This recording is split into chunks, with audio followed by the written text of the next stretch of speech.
धीरे बोलो, कोई सुन न ले। ये बात हम सबके कानों में पड़ी होगी और हमारे मुंह से भी निकली होगी, लेकिन सोचने की बात ये है कि ये वाकई कब हमारे मुंह से निकलती है और कब हमारे कानों में पड़ती है, क्योंकि ऐसे कम ही गुप्त राज होते हैं जो हम दूसरों के कानों में पड़ने नहीं देना चाहते। अक्सर परिवार में अशांति का कारण हम स्वयं ही होते हैं। हम इस बात को देख पाएं, भले न देख पाएं, पर ये असल सत्य है, क्योंकि जानी अनजानी मूर्खता भी स्वयं खुद ही वो बातें दूसरों को बता देते हैं जो हमें कभी नहीं बतानी चाहिए, और वही बातें जो जाने अनजाने में हमने किसी दूसरे के सामने बता दी थी, वही हमारे दुख का कारण बन जाता है, वही हमारे झगड़े का कारण बन जाता है। और फिर बाद में हमें पश्चाताप होता है कि मुझे ये बात किसी को नहीं बतानी चाहिए थी, मेरी ही गलती हुई कि मैंने जाने अनजाने ये बात किसी को बता दी। इसलिए आज की जो बौद्ध कहानी मैं आपको सुनाने वाली हूँ, उसे सुनने के बाद आपको ऐसे 7 बातें पता चलेगी जो आपको कभी भी किसी को नहीं बतानी चाहिए। ये जो 7 बातें हैं जो आपको किसी को नहीं बतानी, क्योंकि नहीं बतानी इसके पीछे का तर्क भी मैं आपको दूंगी। दोस्तों, तो चलिए कहानी शुरू करते हैं। एक समय की बात है, एक नगर में महेश नाम का युवक रहता था। वो युवक बहुत गरीब था, कुछ पैसा नहीं था उसके पास। 2 वक्त की दाल रोटी भी बड़ी मुश्किल से उनको नसीब होती थी। किसी काम के तलाश में दिन रात खोज करने पर भी उसे कोई काम नहीं मिल रहा था। फिर एक दिन उस युवक अपनी पत्नी के सामने अपने सारी समस्या बता दी। उसने अपनी पत्नी से कहा कि मैं जिस जगह भी काम मांगने के लिए जाता हूँ, तो हर कोई मुझे ये कहकर काम नहीं देता कि हमारे यहाँ काम की ज़रूरत नहीं है। मैं काम की तलाश करके थक चुका हूँ। मुझे समझ नहीं आता कि मैं तुम लोगों का पेट कैसे भरूं, अपने बच्चों को कैसे पालूंगा, और ये चिंता दिन रात मुझे खाए जा रहा है। ये सुनकर उसकी पत्नी ने कुछ सोचकर कहा कि तुम एक आदमी के पास एक बार ही काम मांगने के लिए जाते हो, और जब वो काम नहीं देता तो तुम दोबारा उसके पास जाते तक नहीं हो। अगर तुम्हें उनसे काम लेना है तो तुम्हें हमदर्दी जतानी होगी, तुम्हें उनसे हमदर्दी हासिल करनी होगी, अपनी गरीबी दिखानी होगी, ताकि वो लोग तुम्हारी मजबूरी समझकर काम पर रख ले। इसलिए शर्म मत करो, उन्हें अपनी मजबूरी बताओ, अपनी गरीबी बताओ, और इसी उपाय से तुम काम पा सकते हो। ये बात महेश के मस्तिष्क में बैठ गई, और अगले दिन काम मांगने के लिए वो उसी सेठ के पास जा पहुंचा जहां पर वो पिछले दिन काम मांगने के लिए गया था। लेकिन इस बार उसने हाथ जोड़कर उस सेठ से प्रार्थना की, उससे विनती की। वो बहुत गरीब है और उसे काम की बहुत आवश्यकता है। वो जो कुछ भी देंगे वो उनमें संतुष्ट हो जाएगा। कृपया करके मुझे अपने यहाँ काम पर रख ले। उसके ये हालत देखकर उस सेठ ने उसे अपने यहाँ काम पर रख लिया। वो रोज वहाँ पर काम पर जाने लगा। अंदर ही अंदर वो खुश तो था कि उसे काम तो मिला, लेकिन उसे वेतन दूसरों से कम मिलता था। वही काम जो दूसरे लोग कर रहे थे, उन्हें ज्यादा वेतन मिल रहा था और इसे कम वेतन मिल रहा था। जब इस बारे में उसने अपने सेठ से कहा तो सेठ ने कहा कि देखो भाई, तुम्हें काम की ज़रूरत थी, मैंने तुम्हें काम दिया। मेरा धन्यवाद करने की बजाय तुम मुझसे शिकायत कर रहे हो, ये कैसी बोलबाला है। ये सुनकर महेश वहीं पर चुप हो गया। बात कहीं न कहीं सच थी। सेठ ने उसे मजदूरी के हिसाब से काम दिया था, और इसलिए वो उसे अपने अनुसार ही वेतन देता था। लेकिन धीरे धीरे उसने ये बात अपने सगे संबंधियों और अपने दोस्तों को भी बताना शुरू कर दी कि उसका कैसा आमदनी है और उसे कितना वेतन देता है। समय बीतता रहा और महेश पूरी लगन के साथ अपना काम करता रहा, लेकिन अब परिस्थितियां बदलने लगी थी। सेठ अब महेश से दूसरे लोगों से ज्यादा काम लेता था और उनसे कम वेतन उसे देता था। ये बात महेश के मन को बहुत खटकती थी। वो दूसरों से ज्यादा मेहनत कर रहा है और उनसे कम वेतन पा रहा है। इससे उसके आत्मसम्मान को बहुत गहरी चोट पहुंची। अब धीरे धीरे उसका मन उसके काम से हटने लगा। उसका मन काम में लगता ही नहीं था। जाहिर सी बात है कि ऐसी जगह किसका मन लगेगा जहां आमदनी को अपने आत्मसम्मान के साथ समझौता करने पड़े। इसलिए जल्द ही उसने काम छोड़ दिया और वो घर पर आकर खाली बैठ गया। अब उसके पास घर का खर्चा चलाने के लिए भी पैसे नहीं बचे थे। इसलिए उसने अपने सगे संबंधियों और अपने दोस्तों से सहायता मांगने शुरू की, लेकिन उसके दोस्त उसके सामने तो उसे दया का पात्र समझते थे, उसे दिलासा देते थे, लेकिन पीछे से उनका मजाक उड़ाते थे। वो कहते थे कि कितना बेवकूफ़ है, सेठ इतना काम लिया और बेचारे को पैसे भी नहीं दिया। अरे हम इसको पैसे दे दे तो ये कल हमारा भी पैसा वापस कर पाएगा। इसकी ऐसी हालत है, काम तो इसके पास कुछ है ही नहीं, पैसा कहाँ से लाकर देगा। और इसी वजह से महेश की हालात दिन ब दिन खराब होती जा रही थी। अब वो दिन रात तनाव में रहने लगा था। वही दोस्त, वही सगे संबंधी जो उसके अपने होने का दिखावा करते थे, वो उसे दया का पात्र समझ रहे थे। उन्हें उसके ऊपर तरस आ रहा था। सब लोग आकर उसे ज्ञान तो बहुत देते थे, लेकिन कोई सहायता नहीं करता था। और अक्सर ऐसा ही होता है, ज्ञान देने वाले तो बहुत मिल जाते हैं, लेकिन मदद करने वाले, उंगली पकड़कर, हाथ पकड़कर आगे चलने वाले कितने लोग मिलते हैं। एक दिन उसे पता चला कि पड़ोस के गांव में एक बौद्ध भिक्षु आया हुआ है जो बहुत ही ज्ञानी है।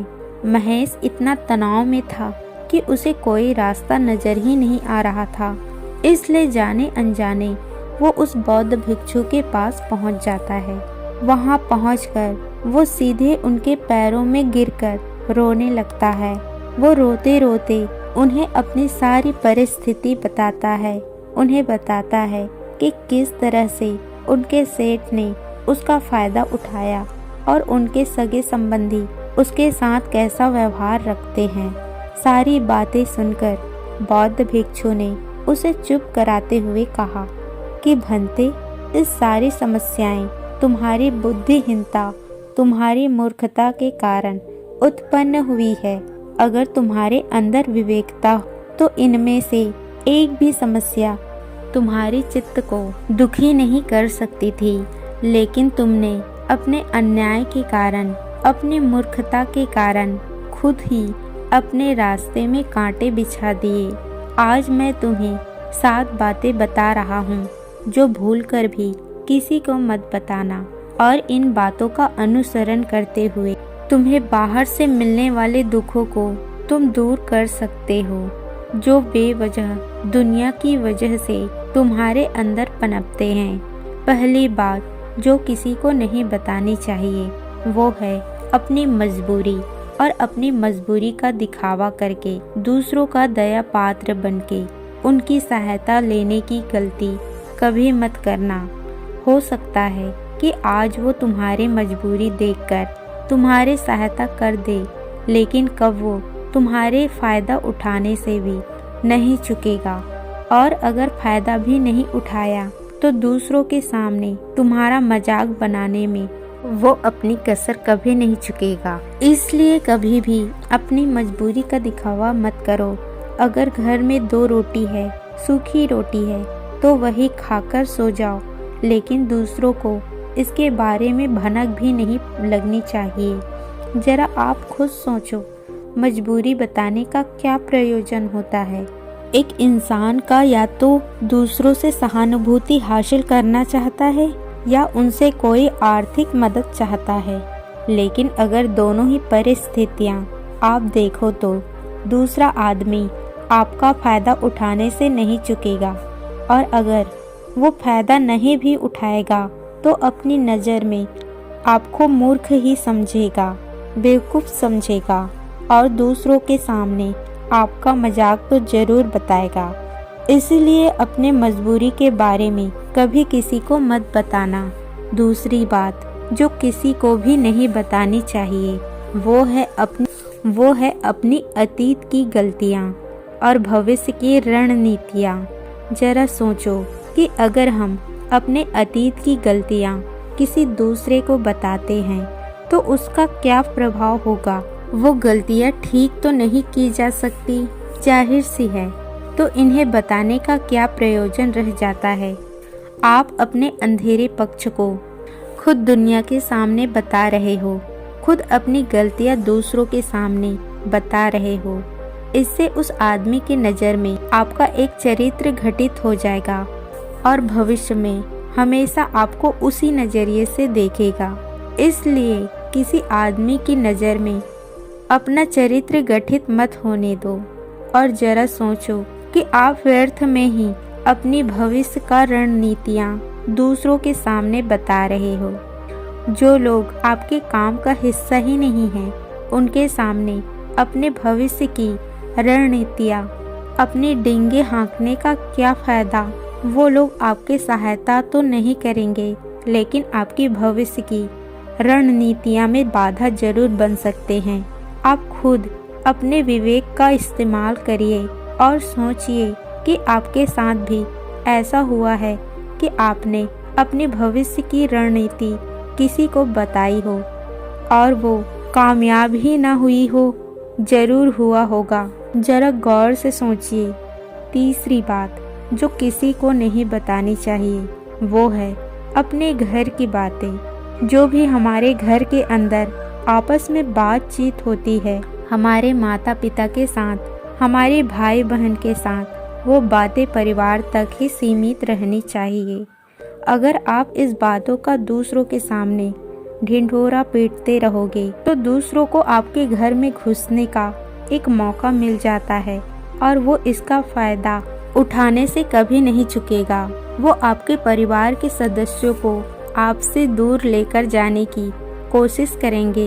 अक्सर ऐसा होता है, हम समाज में देखते हैं कि हम अपने घर के झगड़ों को कम करने के लिए उन झगड़ों को अपने पड़ोसियों और दूसरे सगे संबंधी को बताते हैं, लेकिन इससे आपको सहायता कभी नहीं मिली होगी, बल्कि आपके घर के लड़ाई झगड़े और ज़्यादा बढ़ गए होंगे।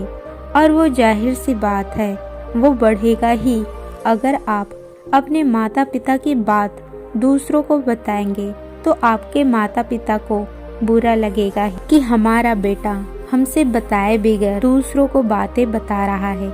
इसलिए अपनी घर की बातें और अपनी घर के लड़ाई झगड़े किसी के सामने मत बताना। अगली बात जो है मैं आपको बताने जा रहा हूँ, जो किसी को नहीं बतानी चाहिए।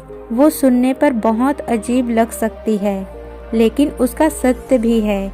मैं आपको तर्क के माध्यम से दूंगा। मैं कहता हूँ कि अपनी आमदनी किसी को मत बताना। अपनी आमदनी न बताने के पीछे क्या प्रयोजन हो सकता है। जरा सोचिए कि आप अपनी आमदनी अपने दोस्तों को बता देते हैं तो आपके दोस्त पर असर जरूर पड़ेगी।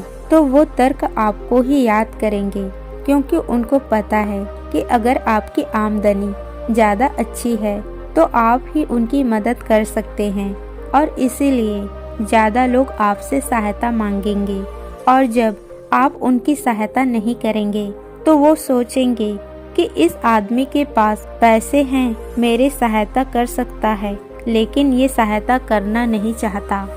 और इसीलिए आपकी आमदनी आप दोनों दोस्तों के बीच एक झगड़े का कारण हो सकती है। कम आमदनी होगी तो लोग मजाक उड़ाएंगे और ज़्यादा होगी तो सहायता मांगेंगे। तो अपनी आमदनी बताने का कोई प्रयोजन नहीं है। अगली बात जो मैं आपको बताने वाला हूँ उसे अपने गांठ बांध लेना और किसी को ये बात मत बताना। अपनी कमजोरियाँ और अपनी ताकत अक्सर इंसान को पता नहीं होता कि उनकी कमजोरी या उसकी ताकत क्या है, लेकिन अगर आपको अपनी कमजोरी और अपनी ताकत पता है तो पहली बात तो आप बहुत ही बुद्धिमान आदमी हैं, और दूसरी बात कि आपको ये बातें किसी से साझा नहीं करनी है, क्योंकि अगर आपकी कमजोरियां दूसरों को पता चल गई तो आपकी कमजोरियों का फायदा उठाएंगे, और अगर आपकी ताकत का पता चल गई तो वही ताकत आपकी कमजोरी बन जाएगी, क्योंकि वो ताकत दूसरे आदमी को पता है और वो ताकत की कांट भी ढूंढ ही लेगा। अपनी कमजोरी और अपनी ताकत अपने पत्नी और अपने पति को भी नहीं बतानी चाहिए, क्योंकि इसके बाद आपको घर में उनसे हमेशा दब के रहना पड़ेगा। अगली बात जो किसी को नहीं बतानी चाहिए वो है अपने मित्र और अपने शत्रु। आप अपने मित्रों के बारे में अगर दूसरे लोगों को बताएंगे तो वो आपके मित्रों के साथ अपने घनिष्ठ बनाकर आपको धोखा दे सकता है। आपकी गहरे मित्रों को आपसे दूर करने का प्रयास कर सकते हैं। अक्सर आम आदमी ऐसा नहीं करता, लेकिन आपके दुश्मन ऐसे करने की कोशिश कर सकते हैं। और दूसरी तरफ आपके शत्रु को भी किसी को नहीं पता चलना चाहिए, क्योंकि आज जो आपका मित्र है अगर कल वो आपका दुश्मन हो गया तो वो आपके दुश्मन के साथ ही मिलकर आपको परास्त कर सकता है, आपको धोखा दे सकता है। इसलिए अपने सबसे अच्छे दोस्त को भी अपने दुश्मन के बारे में कभी मत बताना। अगली बात और आखिरी बात कहना चाहता हूँ कि जब तुम दान करते हो तो दान के बारे में किसी को मत बताना, नहीं तो दान करना व्यर्थ हो जाता है, बेकार हो जाता है। जब आप अपने दान का ढिंढोरा पीटते हो तो आप ये बता रहे हो कि मैं कितना बड़ा दानी पुरुष हूँ, और ये आपके अंदर एक अहंकार निर्मित करेगा। इसलिए दान गुप्त रूप से किया जाए उतना ही अच्छा होता है, उतना ही फलदायी होता है। जब आपका बायां हाथ दान कर रहा हो तो दायां हाथ को भी न पता चले कि बायां हाथ दान कर रहा है। ये 7 बातें जो बौद्ध भिक्षु ने महेश को बताई, इनमें संसार के सभी सिद्धांत छिपे हुए हैं। इन बातों का अनुसरण करते हुए आप अपने घर में सुख शांति बना सकते हैं और घर के झगड़े हमेशा के लिए दूर कर सकते हैं। आप इन बातों के बारे में अपने विवेक से भी सोचेंगे तो आपको ये बातें सच मालूम पड़ेंगे।